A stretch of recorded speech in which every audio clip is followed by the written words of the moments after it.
Entré sin hacer ruido a mi propia casa y lo que vi me dejó completamente paralizado. Mi nuera estaba sentada en la mesa del comedor, comiendo tranquilamente un plato de pollo con mole que mi esposa había preparado desde temprano, mientras Marta, mi compañera de 42 años, lavaba los trastes con las manos temblando. No de nervios, de frío, porque alguien había apagado la calefacción en pleno diciembre en Toluca. De repente, como si fuera la dueña de la casa, mi nuera le arrancó el plato de las manos a Marta y le gritó con una voz que nunca le había escuchado: «Deja esos trastes sucios y tráeme más comida ahora». Mi esposa agachó la cabeza, sin decir nada, y caminó hacia la estufa como si fuera una empleada en su propia cocina. Yo me quedé ahí, detrás de la puerta de la sala, sintiendo cómo la sangre se me subía a la cabeza. En ese momento, sin que ninguna de las dos me viera, saqué mi celular y marqué el número de mi hijo Rodrigo. No dije nada, solo esperé. 5 minutos después, todo en esa casa cambió para siempre. Pero antes de contarles cómo fue que desenmascaré a esa mujer y descubrí la pesadilla que estaba viviendo bajo mi propio techo, quiero pedirles algo. Déjenme un comentario aquí abajo y díganme desde dónde me están escuchando. ¿Ciudad de México? ¿Monterrey? ¿Guadalajara? ¿O tal vez desde el otro lado de la frontera? Me gustaría saber que esta historia llega a muchas personas, porque lo que voy a contarles no solo me pasó a mí, le puede pasar a cualquiera, sobre todo a los que ya tenemos una edad y confiamos demasiado en la familia. Me llamo Fernando Medina Paredes. Tengo 63 años. Nací y crecí en Toluca, Estado de México, aunque viví muchos años en la capital por cuestiones de trabajo. Soy ingeniero civil de profesión, aunque ya estoy retirado desde hace 5 años.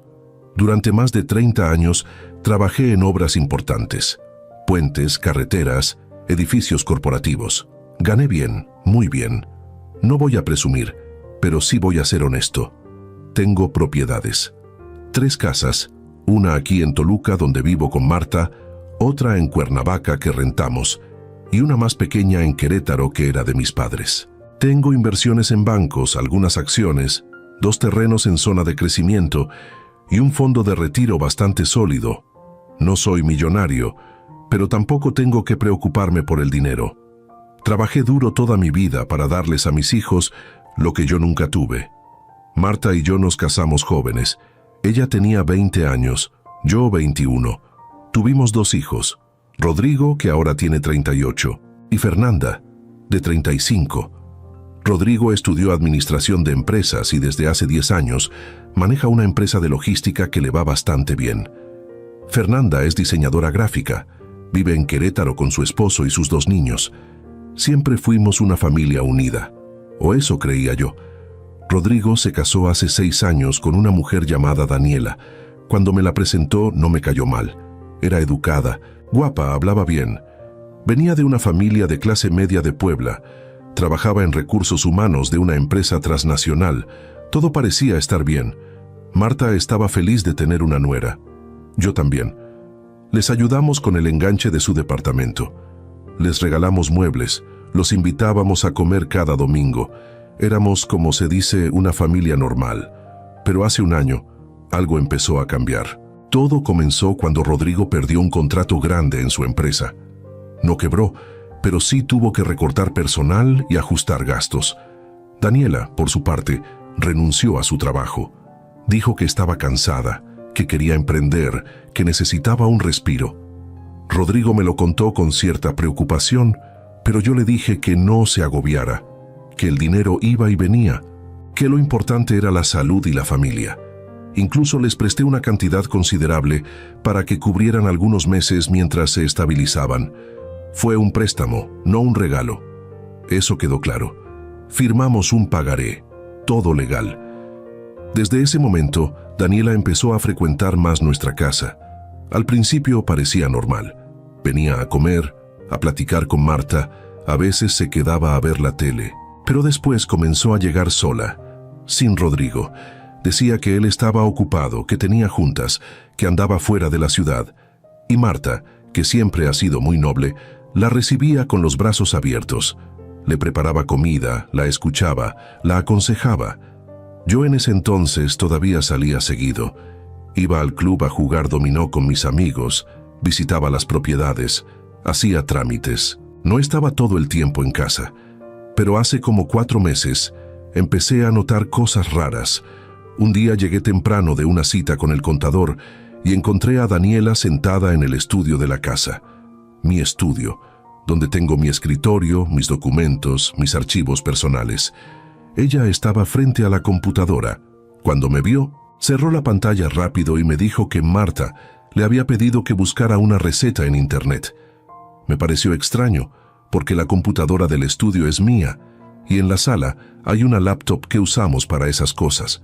Pero no le di importancia, todavía no. Otra vez, como 2 semanas después, Marta me comentó que Daniela le había preguntado si teníamos testamento. Así, sin más. Durante la comida, le dijo que era importante tener todo en orden, que ella y Rodrigo ya habían hecho el suyo, que era un acto de responsabilidad.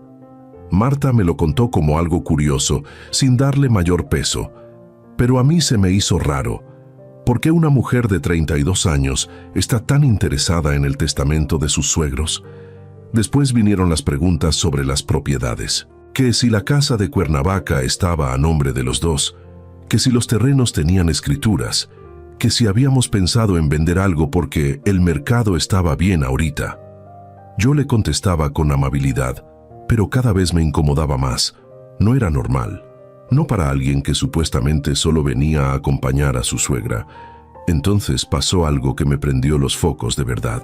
Un día salí a Querétaro a visitar a Fernanda. Me quedé a dormir allá. Volví al día siguiente por la tarde. Cuando llegué a la casa, la encontré en silencio. Marta estaba sentada en la sala, callada, con los ojos rojos. Le pregunté qué pasaba. Me dijo que nada, que estaba cansada. Pero yo conozco a mi esposa. 42 años de matrimonio no pasan en vano, insistí. Y entonces, con mucha pena, me contó que Daniela la había regañado. ¿Regañado?, le dije. ¿Cómo que regañado? Sí, Fernando. Me dijo que yo no debería andar regalando cosas sin consultarles a ellos, que somos mayores y que no sabemos administrarnos. ¿Regalar? ¿Qué regalaste? Nada. Le di 200 pesos a don Chuy, el jardinero, porque me pidió un préstamo para un medicamento, y ella se enteró porque estaba aquí cuando él vino. Me quedé helado. Daniela había regañado a Marta, en su propia casa, por ayudar a un trabajador de toda la vida. Sentí una rabia inmensa, pero me contuve. Le dije a Marta que eso no iba a volver a pasar, que yo iba a hablar con Rodrigo, pero no hablé. Todavía no, porque algo dentro de mí me dijo que esperara, que observara, que no actuara por impulso. Y así empecé a estar más tiempo en casa. Las visitas de Daniela se hicieron más frecuentes y más largas. Llegaba en la mañana y se iba en la noche. A veces ni siquiera se iba. Se quedaba a dormir en el cuarto de visitas. Decía que Rodrigo andaba de viaje. Yo verificaba con él por mensaje y efectivamente estaba fuera. Pero me parecía extraño que ella prefiriera quedarse con nosotros en lugar de estar en su casa. Empecé a observar su comportamiento con Marta y no me gustó nada de lo que vi. Daniela le pedía cosas, todo el tiempo, que le preparara café, que le planchara una blusa, que le calentara la comida, que le trajera esto, que le llevara aquello, y Marta, que siempre ha sido servicial, lo hacía sin chistar.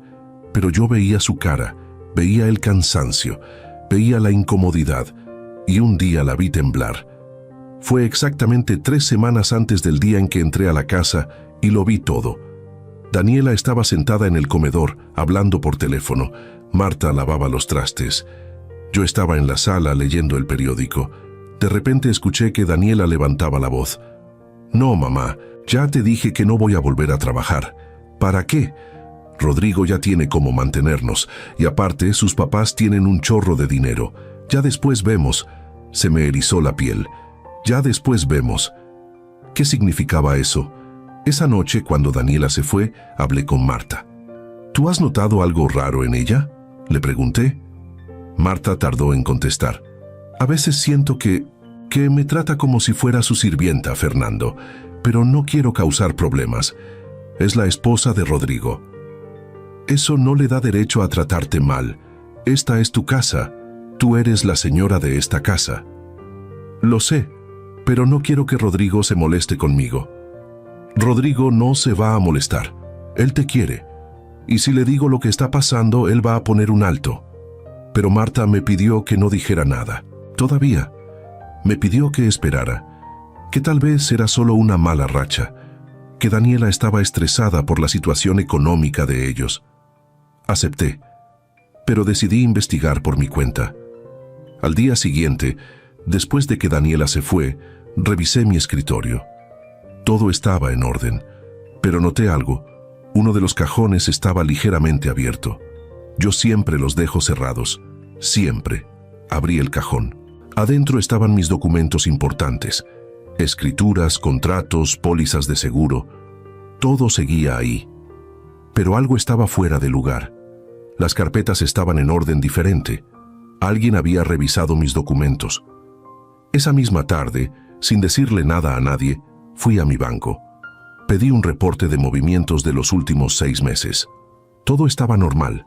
No había nada extraño, pero pregunté si alguien había solicitado información sobre mis cuentas. La ejecutiva revisó y me dijo que no, que todo estaba en orden. Salí del banco con una sensación rara. No había evidencia de nada, pero mi instinto me decía que algo malo estaba pasando. 2 días después, Marta me confesó algo que me puso los pelos de punta. Estábamos cenando solos. Daniela no había ido ese día. Marta estaba callada. De repente, sin que yo le preguntara nada, me dijo: Daniela me preguntó si tú tenías seguro de vida. ¿Qué? Sí. Me dijo que ella y Rodrigo estaban pensando en hacer un seguro y quería saber si nosotros teníamos, para comparar opciones. ¿Y tú qué le dijiste? Le dije que sí, que tenemos uno desde hace años, uno que tú sacaste cuando trabajabas en la constructora. Me quedé callado. El seguro de vida, claro que lo tenía, un seguro robusto, con beneficiarios, Marta, Rodrigo y Fernanda, en partes iguales. 3 millones de pesos en caso de que yo faltara. ¿Le dijiste la cantidad? No. Solo le dije que teníamos uno. ¿Y ella insistió? No. Solo dijo, qué bueno, y cambió de tema. Esa noche no pude dormir. Un seguro de vida. Preguntas sobre testamentos. Revisión de documentos. Cambios en el trato hacia Marta. Todo empezaba a formar un patrón que no me gustaba nada. Al día siguiente, decidí hacer algo que nunca pensé que haría. Puse cámaras de seguridad en la casa. Le dije a Marta que era por seguridad, porque habían entrado a robar en casas del fraccionamiento. Ella no sospechó nada. Contraté a un técnico y en un día instaló 4 cámaras. Una en la sala, una en el comedor, una en la cocina y una en el pasillo que da a los cuartos. Todas discretas, todas con audio y todas conectadas a una aplicación en mi celular. Durante una semana no pasó nada relevante. Daniela iba y venía. Marta hacía su vida normal. Yo revisaba las grabaciones cada noche. Pero entonces llegó ese día. El día que entré a mi casa y todo cambió. Esa mañana salí temprano. Tenía cita con un notario para revisar un asunto de uno de los terrenos. Le dije a Marta que volvería como a las 3 de la tarde. Daniela llegó cerca de las 10. Yo lo vi en las cámaras desde mi celular mientras esperaba en la notaría. Llegó con una maleta pequeña. Se quedó a desayunar. Marta le preparó chilaquiles. Todo parecía normal. Pero a eso del mediodía, vi algo que me heló la sangre. Daniela entró al estudio. Sola. Cerró la puerta. Y aunque la cámara del pasillo no alcanzaba a ver el interior, sí grabó el audio. La escuché abrir cajones, mover papeles, murmurar algo, y luego la escuché hablar por teléfono. Ya casi, mamá, ya casi tengo todo. Sí, encontré las escrituras. Las 3 propiedades están a nombre de él. Pero si pasa algo, Marta hereda todo. Entonces el plan tiene que ser distinto. Se me cortó la respiración. ¿Distinto cómo? Escuché que le preguntaba a alguien del otro lado. Pues tiene que parecer accidental. Los dos, o al menos ella primero. Si ella no está, Rodrigo hereda directo. Y Rodrigo es mío. No lo podía creer. No lo podía creer. Cancelé la cita con el notario. Subí a mi camioneta y manejé a toda velocidad de regreso a casa. Llegué en 20 minutos. Estacioné afuera, en la calle, no en el garaje. No quería que escucharan el motor. Entré por la puerta principal con mi llave, sin hacer ruido. Y ahí fue cuando lo vi. Daniela estaba sentada en la mesa comiendo tranquilamente. Marta lavaba trastes temblando. Y entonces Daniela le arrancó el plato de las manos y le gritó que le trajera más comida. Me quedé paralizado. Pero solo por un segundo, porque en ese momento supe exactamente qué tenía que hacer. Saqué mi celular y llamé a Rodrigo. No dije nada, solo dejé la llamada abierta, para que escuchara todo. Dejé el celular en mi bolsillo con la llamada abierta. Rodrigo estaba del otro lado, escuchando todo en silencio. Yo podía ver la pantalla iluminada desde el borde del pantalón. La llamada seguía activa. Respiré hondo y entré al comedor caminando despacio, como si nada hubiera pasado. «Buenas tardes», dije con voz tranquila pero firme. Marta levantó la vista de inmediato. Sus ojos se iluminaron con alivio al verme, pero también con algo de miedo. Daniela, por su parte, ni siquiera volteó. Siguió comiendo como si yo no existiera, como si esta no fuera mi casa. «Fernando, llegaste temprano», dijo Marta con voz temblorosa, secándose las manos en el delantal. «Sí, se canceló la cita. ¿Todo bien por acá?» Daniela por fin volteó. Me miró con una sonrisa que no le llegaba a los ojos. «Todo perfecto, suegro.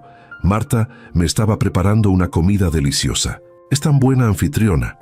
La forma en que dijo anfitriona me dio asco, como si Marta fuera empleada de un hotel y no la dueña de esta casa. «Qué bueno», respondí. «Marta, mi amor, ¿puedes venir un momento? Necesito que me ayudes con algo en la recámara». Marta asintió rápido, se quitó el delantal y caminó hacia mí. Daniela nos vio irse sin decir nada, pero noté cómo apretaba la mandíbula. No le gustó que interrumpiera su show de poder. Entramos a la recámara y cerré la puerta. Marta me miró con ojos llorosos. «Fernando, yo». «Tranquila», le dije abrazándola.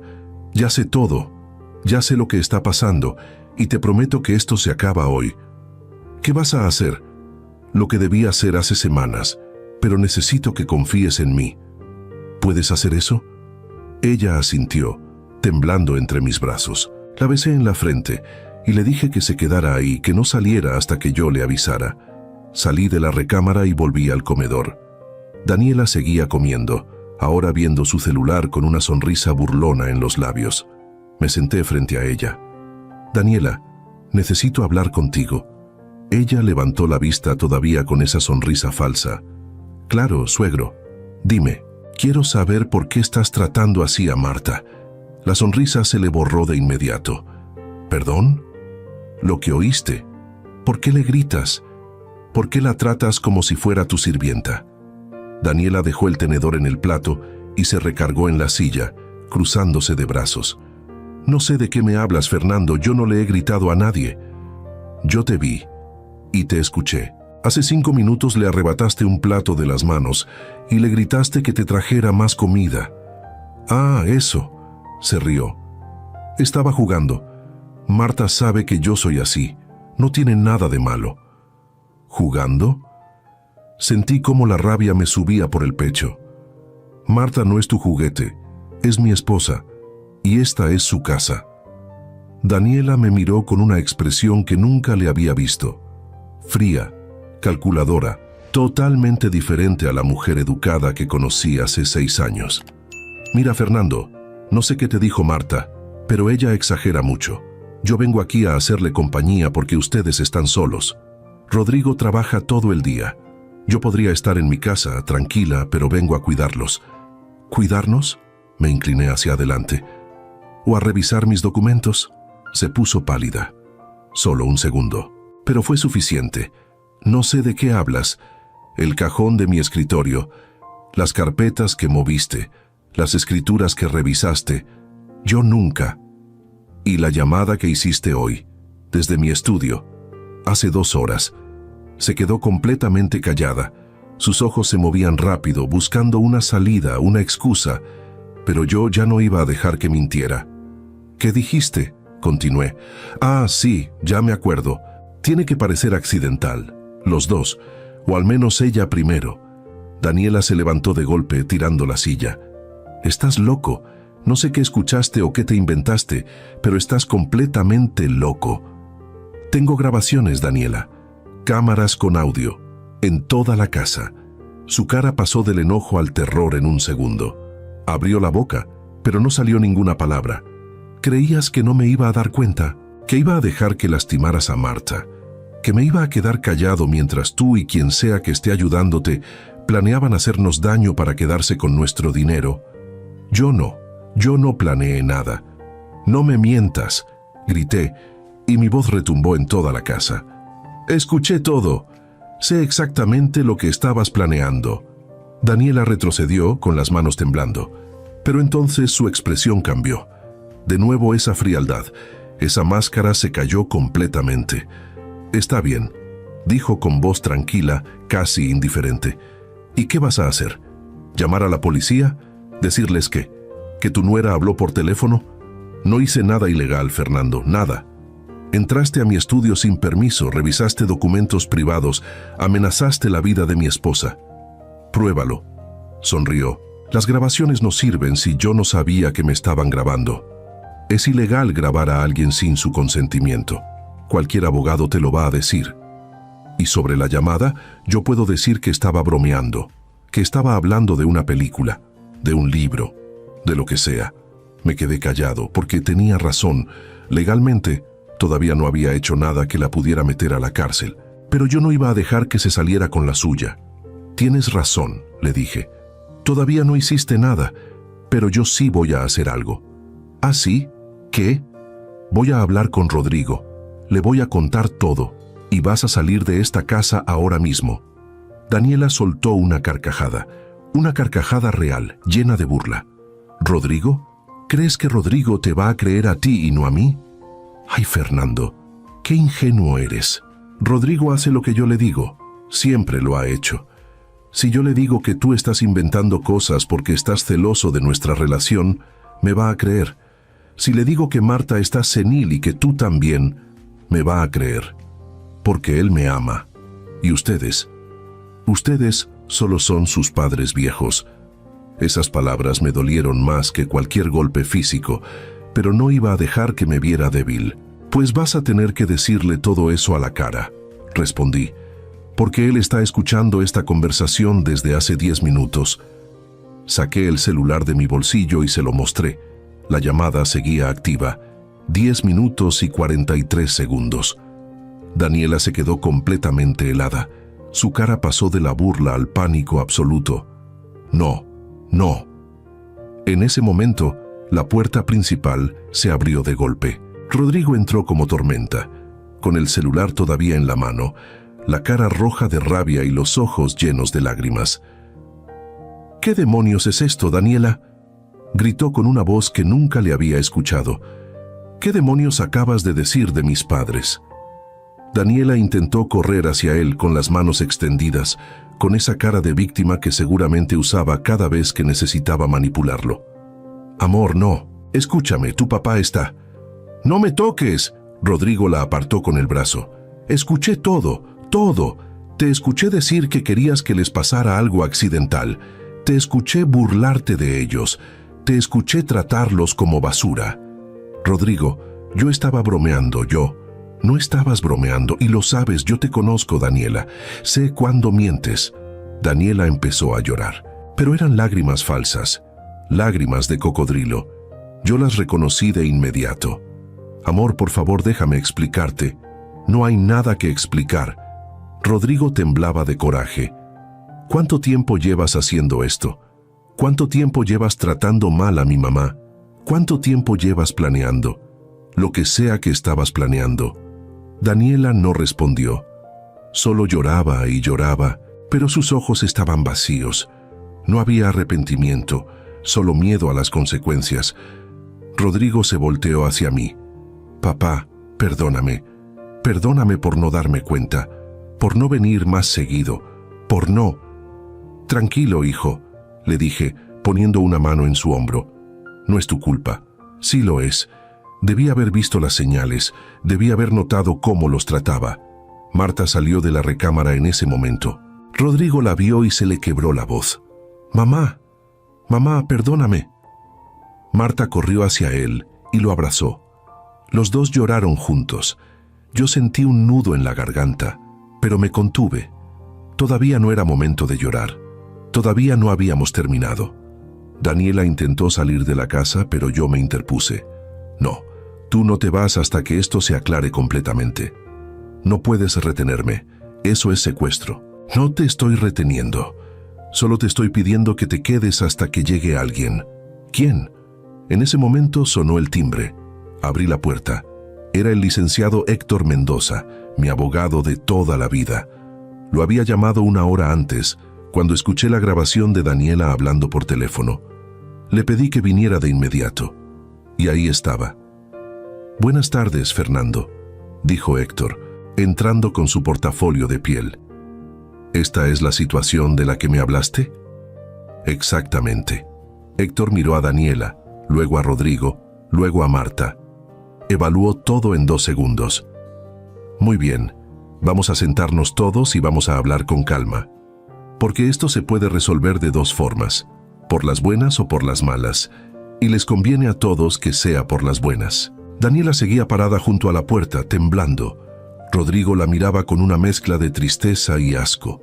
Marta estaba aferrada a mi brazo, y yo solo quería que esto terminara. Nos sentamos en la sala.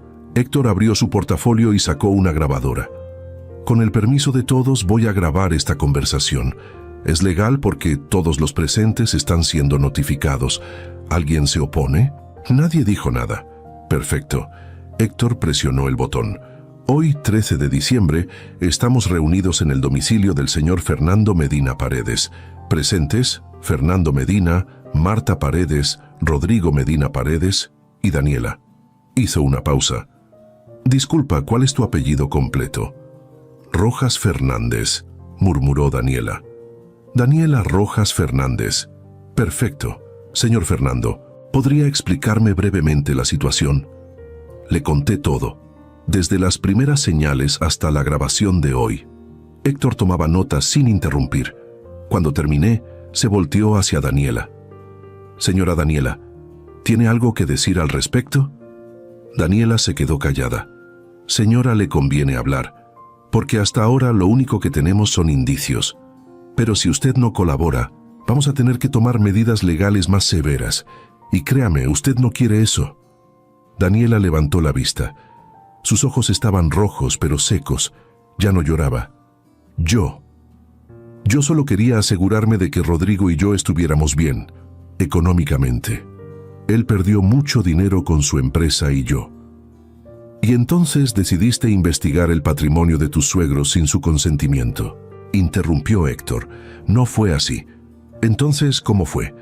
«Porque tenemos grabaciones de usted revisando documentos privados, tenemos grabaciones de usted hablando por teléfono sobre hacer que algo parezca accidental. Tenemos testimonios de maltrato hacia la señora Marta». «¿Cómo fue entonces?». Daniela apretó los puños. «Está bien, sí. Revisé los documentos. Sí, quería saber cuánto dinero tenían. Porque tengo derecho a saber en qué nos vamos a mantener cuando ellos ya no estén». «¿Ellos ya no estén?». Héctor alzó una ceja. ¿Se refiere a cuando fallezcan naturalmente o a cuando ustedes los ayuden a fallecer? Yo nunca dije eso. La grabación dice lo contrario. Daniela se paró de golpe. Yo no iba a hacer nada, solo estaba hablando. Mi mamá y yo siempre hablamos de cosas raras. Era una broma sobre planear la muerte de 2 personas. Héctor cerró su libreta. «Señora Daniela, usted tiene 2 opciones. Opción 1. Firma un documento donde renuncia a cualquier derecho sobre el patrimonio de la familia Medina. Se compromete a no acercarse a esta casa ni a Marta sin supervisión y acepta que su matrimonio con Rodrigo será disuelto de forma inmediata. Opción 2. Presentamos una denuncia formal por amenazas, extorsión, intento de fraude y dejamos que la ley siga su curso. ¿Cuál prefiere?». Daniela miró a Rodrigo, buscando apoyo, pero Rodrigo solo la miraba con decepción. «Rodrigo, susurró. «No vas a dejar que hagan esto, ¿verdad?» Rodrigo tardó en responder. Cuando lo hizo, su voz estaba rota. «Yo escuché todo, Daniela. Escuché cómo hablabas de mis papás. Escuché cómo los tratabas y aunque me duela admitirlo, ya no te reconozco. No sé si alguna vez fuiste la mujer de la que me enamoré o si siempre fuiste esto y yo fui demasiado ciego para verlo. Rodrigo, yo te amo». «No. Tú amas mi apellido, mi herencia, lo que puedas sacar de mi familia, pero a mí nunca me amaste». Daniela intentó hablar, pero ya no tenía argumentos. Héctor le extendió un documento. «Firme aquí, aquí y aquí». Daniela tomó la pluma con manos temblorosas. Leyó el documento completo. 2 páginas, renuncias, compromisos, cláusulas, todo redactado con precisión legal. Al final, firmó. «Perfecto», dijo Héctor guardando el documento. «A partir de este momento, usted no tiene ningún derecho legal sobre el patrimonio de la familia Medina. Tampoco puede acercarse a menos de 100 metros de esta propiedad. Si incumple, procederemos legalmente. ¿Entendido?» Daniela asintió, con la mirada perdida. «Puede retirarse». Daniela se levantó. Caminó hacia la puerta. Antes de salir, volteó una última vez. «Rodrigo». «Adiós, Daniela». La puerta se cerró, y con ella se cerró un capítulo oscuro de nuestras vidas.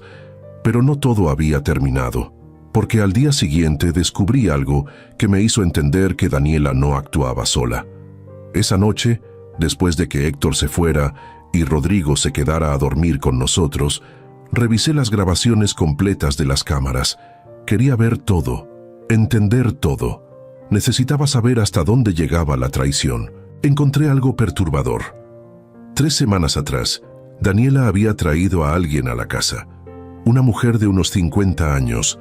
Nunca la había visto. En la grabación, las dos entraban al estudio mientras Marta dormía la siesta. La mujer revisaba documentos junto con Daniela. Hablaban en voz baja, pero el audio captó fragmentos. «Estos terrenos valen por lo menos 4 millones cada uno. Si vendemos en el momento correcto. Y los seguros 3 millones, pero solo si él muere primero. Si muere ella, se complica. Entonces, hay que esperar el momento». La mujer era su madre, estaba seguro. Daniela había mencionado a su mamá en la llamada que intercepté. Las dos estaban planeando esto juntas. Al día siguiente, contraté a un investigador privado. Le di todos los datos que tenía: nombre completo de Daniela, dirección, teléfono, datos de su familia. Le pedí que investigara todo: antecedentes, deudas, movimientos bancarios, todo. 4 días después, el investigador volvió con un informe de 30 páginas. Daniela y su madre tenían un historial. 3 años atrás, la madre de Daniela había estado involucrada en un caso de fraude contra una pareja de ancianos en Puebla. Nunca se comprobó nada, pero la demanda civil existía. Daniela, por su parte, había estado casada antes. Su primer esposo la había demandado por robo de identidad y uso indebido de tarjetas de crédito. El caso se cerró por falta de pruebas, pero el antecedente estaba ahí. Rodrigo se quedó destrozado cuando le mostré el informe. Lloró durante horas. No podía creer que la mujer con la que había compartido 6 años de su vida fuera capaz de tanto. Pero había más. El investigador descubrió que Daniela tenía deudas, muchas. Tarjetas de crédito, préstamos personales, casas de empeño, más de 400,000 pesos en total. Y su madre estaba igual. Por eso necesitaban dinero rápido. Por eso el plan. Con toda esa información, Héctor preparó una demanda formal.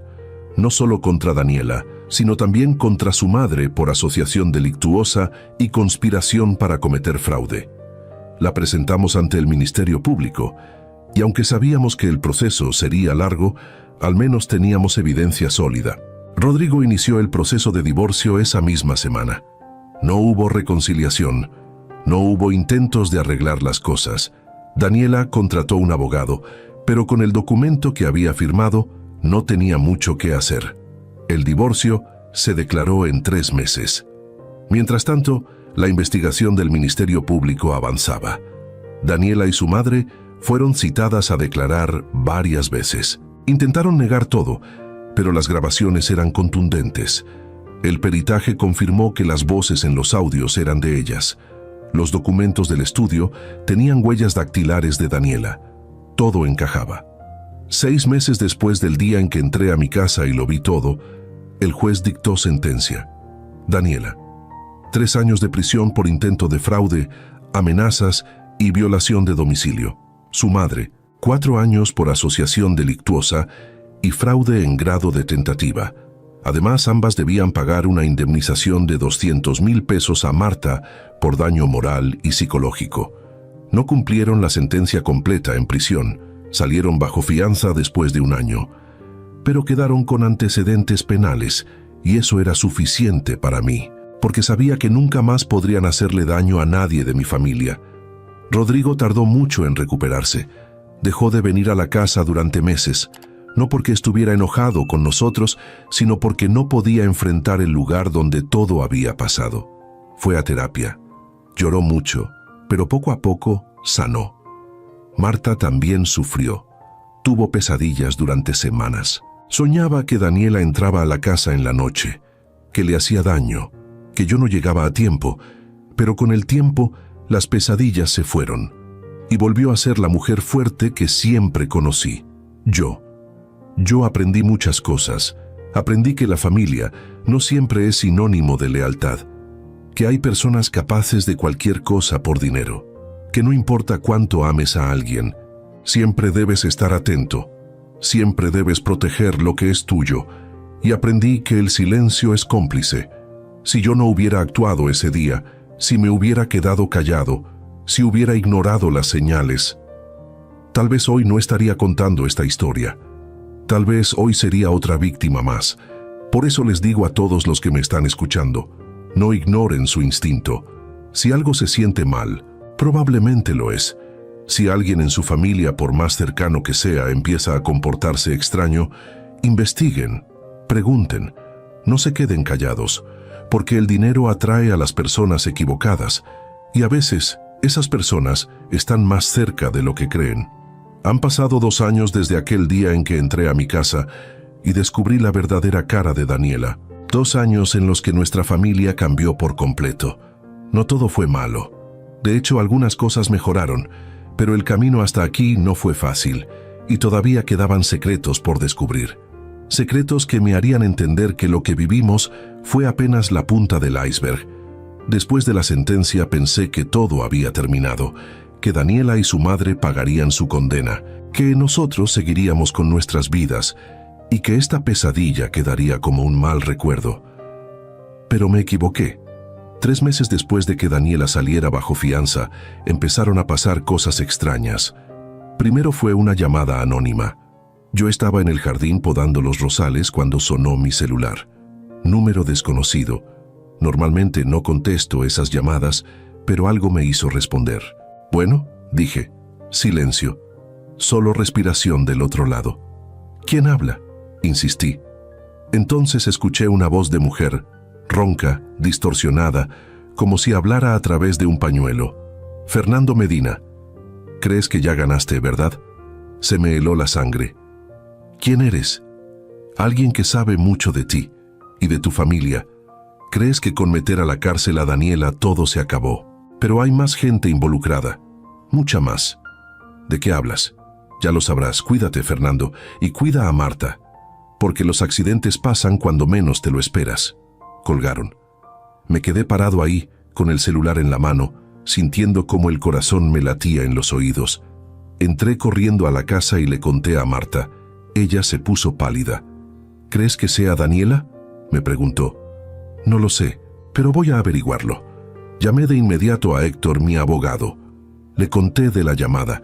Él me recomendó reportarlo a la policía y cambiar nuestros números de teléfono. Hicimos ambas cosas, pero las llamadas no se detuvieron. Ahora llegaban a la línea fija de la casa. Siempre números diferentes, siempre el mismo mensaje. Cuídense, los estamos vigilando. Decidí contratar seguridad privada. 2 guardias que se turnaban para vigilar la casa las 24 horas. También instalé más cámaras, ahora también afuera, en el jardín, en la entrada, en el garaje. La casa se convirtió en una fortaleza. Rodrigo volvió a mudarse con nosotros temporalmente.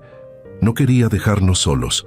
Fernanda, mi hija, también empezó a venir más seguido desde Querétaro, a veces con sus niños, a veces sola. Todos estábamos asustados, pero también estábamos unidos, y eso nos daba fuerza. Fue Rodrigo quien descubrió la primera pista. Una tarde estaba revisando sus correos cuando encontró algo extraño. Un mensaje de una cuenta desconocida con el asunto «Información sobre Daniela Rojas». Lo abrió con cuidado. El mensaje decía: «Si quieres saber la verdad sobre tu exesposa, busca el nombre de Sofía Linares. Ella puede ayudarte. Vive en Metepec, es contadora, y fue quien le enseñó a Daniela cómo hacer todo». No había firma, no había datos adicionales, solo eso. Rodrigo me mostró el correo. Decidimos investigar. El investigador privado que había contratado antes todavía estaba disponible. Le di el nombre, Sofía Linares. Le pedí que encontrara todo lo que pudiera. 2 días después, teníamos un archivo completo. Sofía Linares, 52 años, contadora pública, residente de Metepec, sin antecedentes penales, pero con algo muy interesante en su historial. Había trabajado durante 10 años como asesora financiera en un despacho que fue clausurado por irregularidades en el manejo de patrimonios de adultos mayores. Varios clientes la habían demandado por asesoría fraudulenta, pero nunca se comprobó nada en su contra. Siempre salía limpia. Siempre había alguien más que cargaba con la culpa. Y lo más importante, Sofía Linares era prima de la madre de Daniela. Todo empezaba a encajar. Daniela no había planeado esto sola. Su madre tampoco.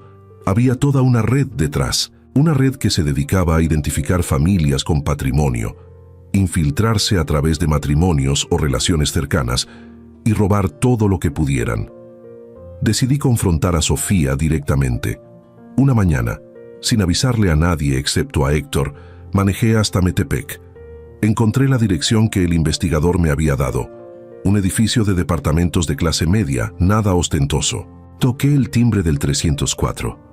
Una mujer de cabello corto y lentes delgados abrió la puerta. «¿Sofía Linares?», pregunté. Ella me miró con cautela. «¿Quién pregunta?». «Fernando Medina, el suegro de Daniela Rojas». Su expresión cambió de inmediato. Intentó cerrar la puerta, pero puse el pie en el marco. «No vine a hacerle daño, solo quiero hablar». «No tengo nada que hablar con usted». «Yo creo que sí, porque usted sabe exactamente lo que Daniela y su familia estaban planeando, y tengo evidencia de que usted estuvo involucrada». Eso era mentira. No tenía evidencia concreta, pero necesitaba presionarla. Sofía se quedó callada unos segundos. Luego abrió la puerta completamente. «Pase, pero le advierto que si intenta algo, grito y llamo a la policía». «No voy a intentar nada, solo quiero respuestas». Entramos a su departamento. Era pequeño pero ordenado. Nos sentamos en la sala. Sofía se cruzó de brazos. «¿Qué quieres saber?» «Todo. ¿Cuánto tiempo llevan haciendo esto? ¿Cuántas familias han estafado? ¿Y quién más está involucrado?». Sofía soltó una risa amarga. «¿Y por qué habría de decirle algo? Porque si no lo hace, voy a presentar una denuncia formal en su contra. Y esta vez no va a salir limpia como las otras veces. Tengo un abogado muy bueno. Y tengo recursos, muchos». Sofía me miró fijamente, evaluándome, calculando sus opciones. «Está bien», dijo finalmente.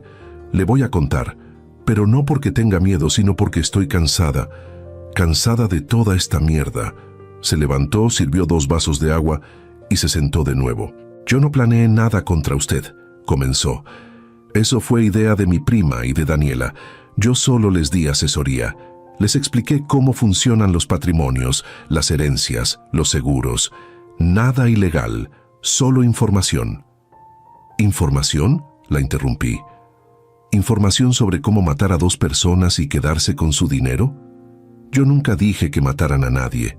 Eso se les ocurrió a ellas.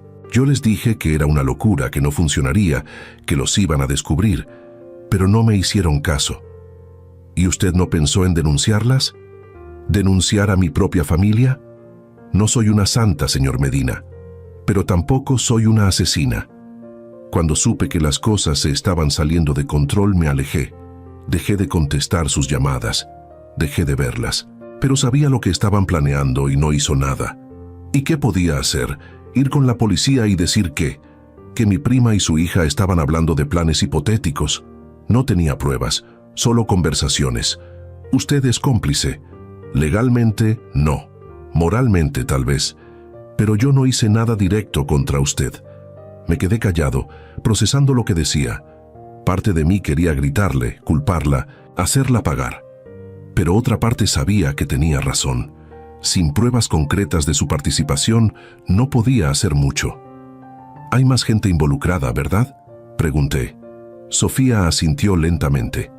«Sí». «¿Quiénes?». «No puedo decirle nombres. Si lo hago, me meto en problemas.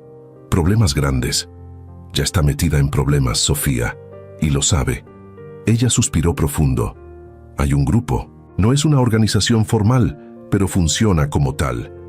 Contadores, abogados, notarios, gente que tiene acceso a información privilegiada sobre familias con dinero, identifican objetivos, buscan puntos débiles, hijos con deudas, familiares resentidos, cuidadores desleales, y luego facilitan el contacto».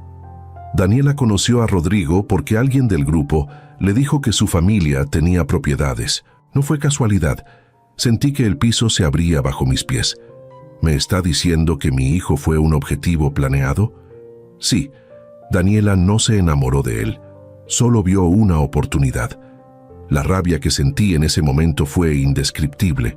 Toda la relación de Rodrigo con esa mujer había sido una mentira desde el principio. 6 años de su vida. 6 años de engaños calculados. «Necesito nombres», exigí. «Necesito saber quiénes son. No puedo.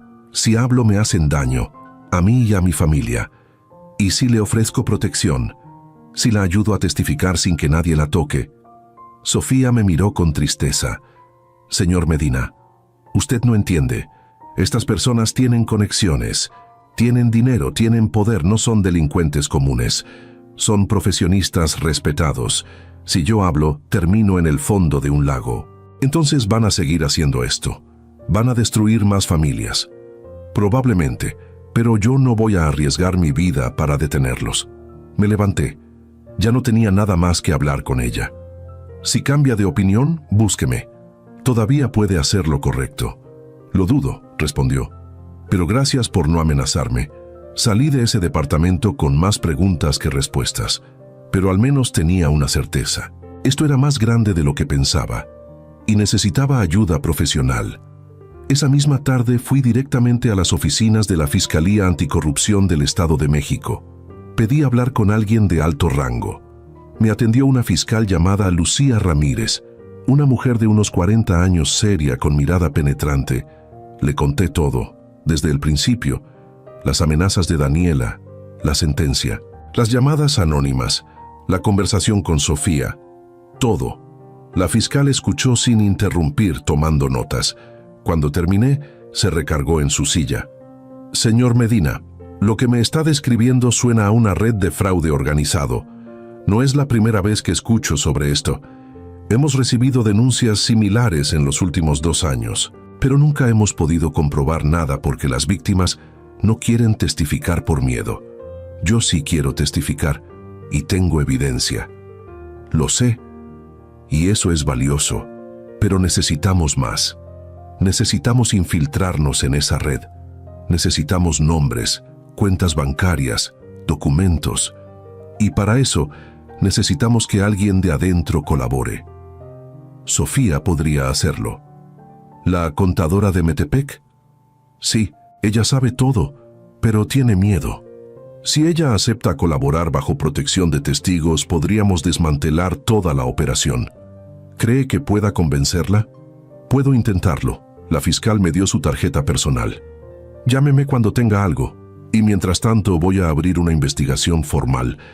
Esto no se va a quedar así. Salí de la fiscalía con una extraña mezcla de esperanza y ansiedad. Por un lado, finalmente alguien me estaba tomando en serio. Por otro, sabía que esto apenas comenzaba. Durante las siguientes semanas intenté contactar a Sofía varias veces. Le llamé, le mandé mensajes, incluso volví a tocar su puerta, pero nunca respondió.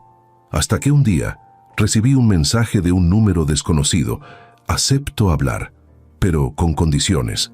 Mañana, 3 p.m., Cafetería Central en Toluca, venga solo. Era Sofía. Llegué puntual al lugar. Ella ya estaba ahí, sentada en una mesa del fondo, con lentes oscuros y una gorra. Parecía asustada. ¿Por qué cambiaste de opinión?, le pregunté al sentarme. Porque intentaron matarme, respondió con voz temblorosa. ¿Qué? Hace 3 días, alguien intentó atropellarme cuando salía de mi departamento. Me aventé a tiempo. Pero el mensaje fue claro. Cállate o muere. ¿Sabes quién fue? No vi la cara, pero sé quién lo mandó. Y por eso voy a hablar, porque si voy a morir de todas formas, al menos que sea haciendo lo correcto. Voy a protegerte, te lo prometo. No puede prometer eso, pero puedo intentar protegerme yo misma. Si colaboro con la fiscalía, me dan protección de testigos, ¿verdad? Sí, la fiscal Ramírez me lo confirmó. Entonces quiero hablar con ella. Hoy. Llamé a Lucía de inmediato. Nos citó en sus oficinas 2 horas después. Esa misma tarde, Sofía comenzó a declarar, y lo que dijo fue aterrador. La red llevaba operando más de 10 años. Tenían al menos 30 casos documentados de fraudes a familias de clase media, alta y alta en el Estado de México, Ciudad de México, Querétaro y Puebla.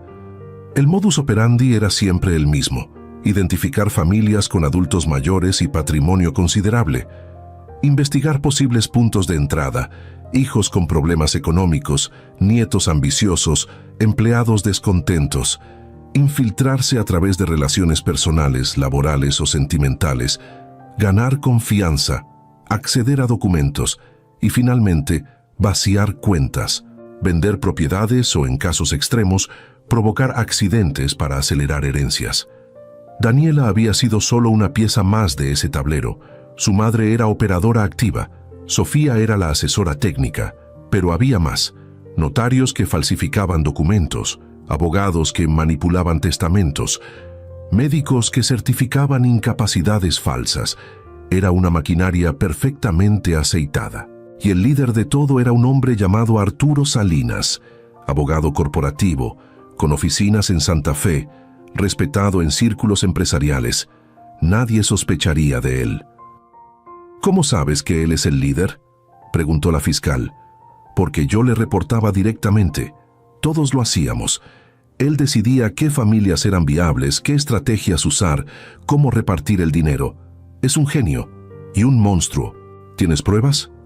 Tengo correos, transferencias, grabaciones de llamadas, todo guardado en la nube, por si algún día necesitaba protegerme. Necesito acceso a eso. Lo tendrá, pero quiero inmunidad total y protección permanente.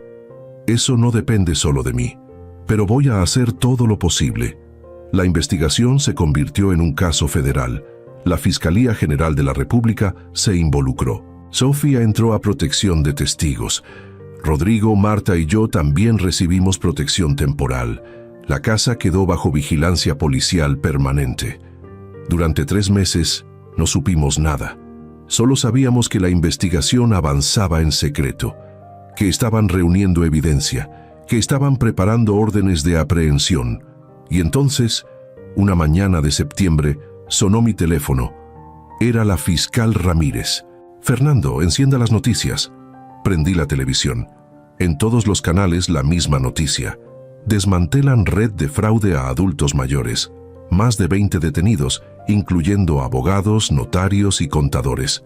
Ahí estaba la foto de Arturo Salinas, esposado, siendo llevado por elementos de la Policía Federal. También la madre de Daniela, Sofía Linares, aunque cooperó, también enfrentaba cargos menores. Y muchos otros rostros que no conocía.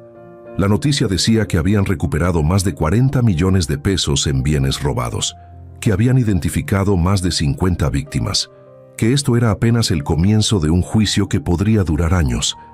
Rodrigo, Marta y yo lloramos abrazados frente al televisor. Habíamos ganado, no solo por nosotros, sino por todas las familias que habían sufrido antes que nosotros, y por todas las que habríamos evitado que sufrieran en el futuro. Pero el camino todavía no terminaba, porque aunque la red estaba desmantelada, las heridas seguían abiertas. El juicio duró casi un año completo. 12 meses de declaraciones, audiencias, peritajes, testimonios. 12 meses en los que nuestra vida estuvo pausada, esperando justicia. Pero finalmente llegó el día de la sentencia. Era un martes de julio, caluroso, con ese sol intenso que en Toluca anuncia las lluvias de la tarde. Marta, Rodrigo, Fernanda y yo entramos al juzgado tomados de las manos. No estábamos solos. Había otras familias ahí, otras víctimas, algunos mayores que yo, otros más jóvenes, todos con la misma mirada, cansancio, dolor, pero también esperanza. La sala estaba repleta, periodistas, abogados, curiosos, y al frente, separados por un cristal, estaban ellos, Arturo Salinas, la madre de Daniela y otros 12 integrantes de la red. Daniela no estaba. Ella seguía cumpliendo su sentencia previa en un reclusorio diferente, pero su presencia se sentía en cada palabra que se decía. El juez, un hombre de unos 60 años con voz grave y pausada, leyó el veredicto durante casi 2 horas. Culpables, todos, de los cargos de asociación delictuosa, fraude equiparado, extorsión, falsificación de documentos y en algunos casos, intento de homicidio. Las sentencias fueron contundentes. Arturo Salinas, 25 años de prisión sin derecho a fianza. Además, debía pagar una indemnización conjunta de más de 30 millones de pesos a las víctimas. La madre de Daniela, 18 años de prisión, inhabilitación permanente para ejercer cualquier actividad relacionada con finanzas o asesoría legal. Los notarios y abogados cómplices, entre 8 y 15 años dependiendo de su nivel de participación. Sofía Linares, por su colaboración, recibió una sentencia reducida de 3 años en prisión domiciliaria y servicios comunitarios. Muchos consideraron que era poco. Yo también lo pensé al principio, pero la fiscal Ramírez me explicó que sin su testimonio, nada de esto habría sido posible. Que la justicia a veces requiere sacrificios. Cuando el juez dio el último martillazo, la sala estalló en aplausos. Algunas personas lloraban, otras abrazaban a sus abogados.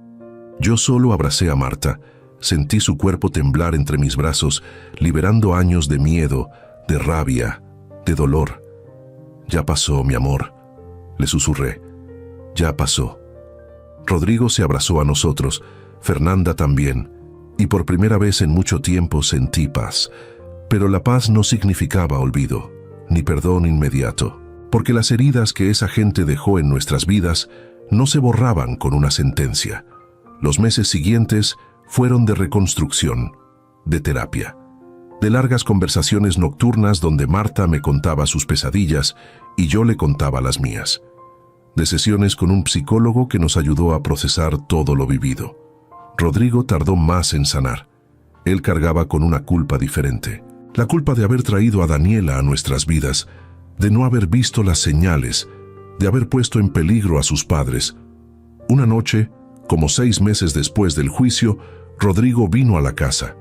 Nos sentamos los 3 en la sala, como cuando él era niño, y teníamos esas conversaciones importantes sobre la vida. «Papá, mamá», dijo con voz quebrada, «necesito que me perdonen». «Hijo, no hay nada que perdonar», le respondí. «Sí lo hay. Yo traje a esa mujer a esta casa. Yo los puse en peligro. Yo casi». No pudo terminar. Se quebró.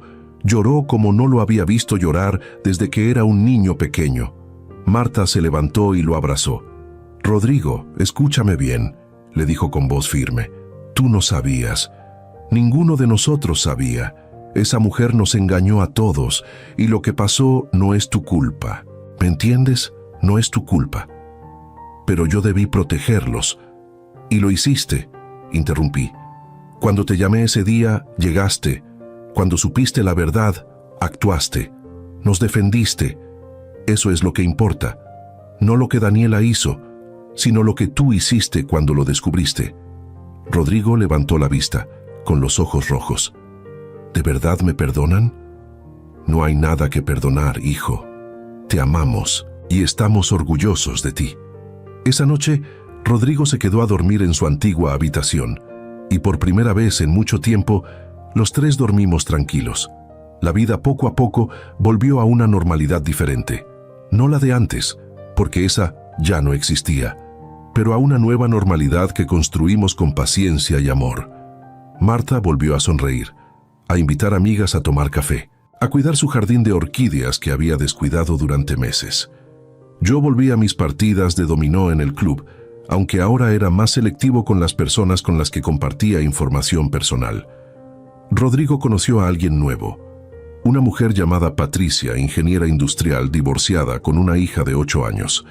Nos la presentó con miedo, con cautela, esperando nuestra reacción.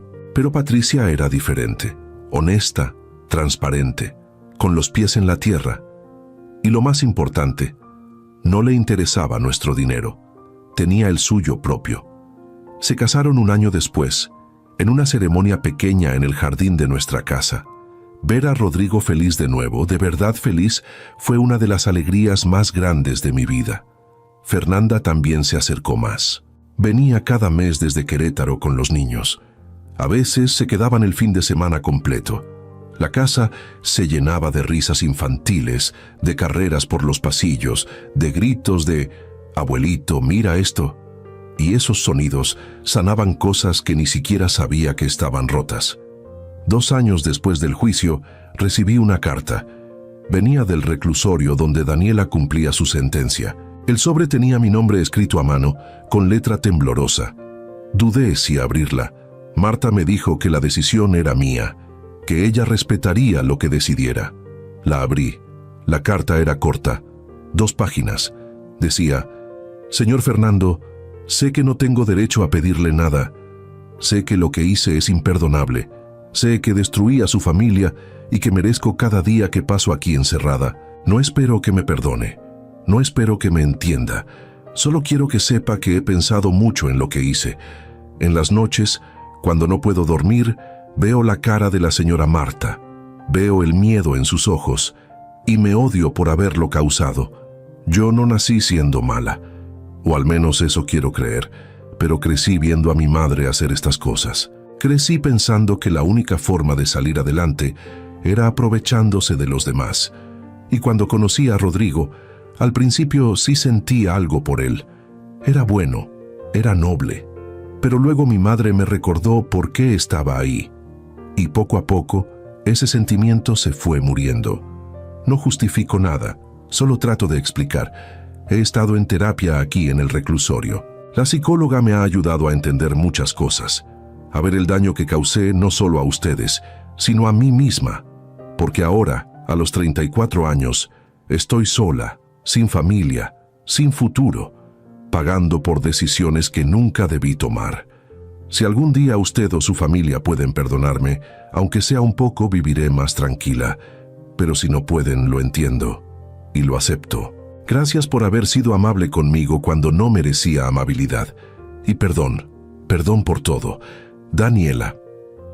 Terminé de leer la carta con un nudo en la garganta. La dejé sobre la mesa. Marta la leyó también. Luego nos quedamos en silencio, procesando. «¿Qué sientes, Vi?», me preguntó Marta. «No lo sé.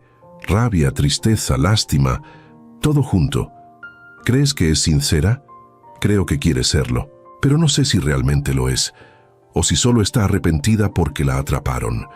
¿Vas a responderle?». Lo pensé durante días. Consulté con Rodrigo, con Fernanda, con el terapeuta. Al final, decidí escribir una carta de respuesta. No larga, solo esto. «Daniela, recibí tu carta. La leí completa. No puedo decirte que te perdono, porque eso sería mentir. El perdón es algo que se construye con tiempo, con acciones, con pruebas de cambio real.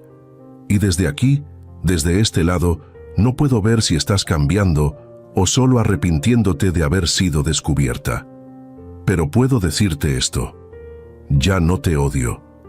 El odio consume, y ya me consumió suficiente durante los meses que pasé descubriendo lo que planeabas. Ahora solo quiero paz, para mí, para mi familia, y sí, también para ti. Si quieres cambiar de verdad, hazlo, no por nosotros, por ti. Porque cuando salgas de ahí tendrás que vivir con lo que hiciste, y solo tú puedes decidir si vas a ser la misma persona o alguien diferente. Te deseo que encuentres tu camino, lejos del nuestro. Fernando Medina. Mandé la carta. Nunca recibí respuesta. Y está bien, no la necesitaba. El tercer aniversario de aquel día en que entré a mi casa y lo descubrí todo, lo celebramos de una forma especial. Reunimos a toda la familia, Rodrigo y Patricia con su hija, Fernanda con su esposo y los niños, algunos primos, amigos cercanos. Hicimos una carne asada en el jardín, con música, con risas, con abrazos. En un momento de la tarde pedí la palabra. Todos se callaron y me miraron. Quiero agradecerles por estar aquí, dije. Hace 3 años, esta familia pasó por la prueba más difícil de nuestras vidas. Nos traicionaron, nos lastimaron, nos hicieron dudar de todo y de todos. Pero aquí estamos, juntos, más fuertes, porque elegimos no dejar que el miedo y la desconfianza ganaran. Elegimos seguir amándonos, elegimos seguir confiando. Levanté mi vaso. Por la familia, la de sangre y la que elegimos, por los que se quedaron cuando fue difícil quedarse, y por los que llegan ahora trayendo luz nueva, salud. Todos levantaron sus vasos, y en ese momento, mientras veía a Marta sonreír, a Rodrigo abrazar a Patricia, a Fernanda jugar con sus hijos, a los amigos reír, supe que habíamos ganado. No solo el juicio, no solo la batalla legal, habíamos ganado algo más importante. Habíamos recuperado nuestra vida. Pero esta historia no termina solo con nosotros, porque después del juicio muchas otras familias se acercaron. Familias que habían pasado por situaciones similares, familias que no sabían cómo denunciar, familias que tenían miedo. Con la ayuda de la fiscal Ramírez y de algunas organizaciones civiles, creamos un grupo de apoyo. Se llama Patrimonio Protegido. Es un espacio donde adultos mayores y sus familias pueden recibir asesoría legal gratuita, acompañamiento psicológico y capacitación sobre cómo protegerse de fraudes. Yo doy pláticas, cuento mi historia, explico las señales de alerta, enseño lo que aprendí, y cada vez que veo a alguien tomar notas, hacer preguntas, agradecer con los ojos llorosos, siento que todo lo que pasamos tuvo un propósito. Marta también participa. Ella habla con las esposas, con las madres, con las mujeres que fueron víctimas de abuso emocional dentro de sus propias familias. Les da fuerza, les dice que no están solas, que sí se puede salir, que sí se puede recuperar la dignidad. Rodrigo ayuda con la parte financiera, enseña a las familias cómo proteger sus cuentas, cómo hacer testamentos claros, cómo evitar que terceros tengan acceso indebido a su patrimonio. Y Fernanda maneja las redes sociales del grupo. Comparte testimonios, consejos, información legal. En menos de 2 años, Patrimonio Protegido ha ayudado a más de 200 familias en todo el país. No somos héroes, solo somos personas que decidieron que su dolor no fuera en vano. Hace unas semanas, un señor de 70 años se me acercó después de una plática en Querétaro. Tenía los ojos llorosos. «Don Fernando», me dijo, gracias por contar su historia, porque yo estaba viviendo exactamente lo mismo. Mi yerno me estaba presionando para que le firmara un poder notarial sobre mi casa. Decía que era para facilitarme las cosas. Pero algo no me cuadraba. Y hoy, escuchándolo a usted, entendí que estaba a punto de perder todo. «¿Qué va a hacer?», le pregunté. «Ya hablé con un abogado. Mañana voy a cancelar cualquier documento que haya firmado y voy a hablar con mi hija, porque si ella sabía, también tiene que pagar las consecuencias. Haga lo correcto, pero hágalo con amor, porque al final la familia es lo único que tenemos». «Lo haré. Gracias, don Fernando». De verdad, lo abracé. y sentí que ese abrazo cerraba un ciclo. Hoy, mientras escribo estas líneas en mi cabeza, sentado en el jardín de mi casa, viendo a Marta regar sus orquídeas, escuchando las risas de mis nietos que vinieron a visitarnos, puedo decir con honestidad, soy un hombre en paz. No fue fácil llegar aquí. Hubo noches de insomnio, hubo días de llanto, hubo momentos en los que quise rendirme, quise dejar que el miedo ganara, pero no lo hice. Y Marta tampoco, y Rodrigo tampoco, y Fernanda tampoco, porque somos una familia, y las familias de verdad no se rompen con traiciones, se fortalecen. Aprendí muchas cosas en estos años. Aprendí que el dinero atrae a la gente equivocada, que no todas las personas que se acercan lo hacen con buenas intenciones, que hay redes enteras dedicadas a robar, a engañar, a lastimar a los más vulnerables. Pero también aprendí que la justicia existe, que las autoridades pueden funcionar cuando los ciudadanos nos organizamos y exigimos, que el testimonio valiente de una persona puede salvar a cientos.